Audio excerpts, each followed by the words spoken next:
Et oui, c'est l'heure du Oui. Busted Zap de Lolo Tané dans le 5.0. Le projet Fin for Fin, des surfeurs exposés aux attaques de requins. Oui, les attaques de requins sur des surfeurs sont souvent suivies d'expéditions punitives. Et c'est pour éviter ce genre de réaction sanglante et brutale que des amateurs de glisse ont lancé une initiative particulièrement digne, classe et culottée. Ils ont créé un aileron de surf indiquant que s'ils devaient être tués par un requin, ils seraient contre toute forme de vengeance. Alors le projet s'appelle effectivement Fin for a Fin, un aileron pour un aileron.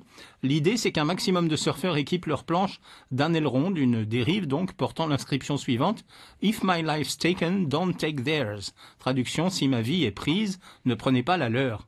Autrement dit, si je perds ma vie dans une attaque de requin et que vous lisez ceci sur l'aileron de ma planche, comprenez bien que je ne souhaite pas être vengé. Comme une dernière volonté anticipée en quelque sorte. Or, une dernière volonté, eh bien, ça se respecte. L'objectif visé par ces surfeurs est bien évidemment de protéger la vie marine, en particulier les requins. Leur philosophie, c'est que si on se fait attaquer, c'est parce qu'on a accepté ce risque, parce qu'on est allé s'amuser sur le territoire des requins. À l'origine de Fin for a Fin, Mike Coates, qui est un rescapé d'une attaque de requins, il y a quand même laissé une jambe, et il dit: l'océan est la maison des requins, c'est leur domaine. Nous connaissons tous les risques. Pourtant, quand il y a une attaque, nous cherchons la vengeance. Si vous pensez que les requins doivent être protégés, nos ailerons vous donneront une voix.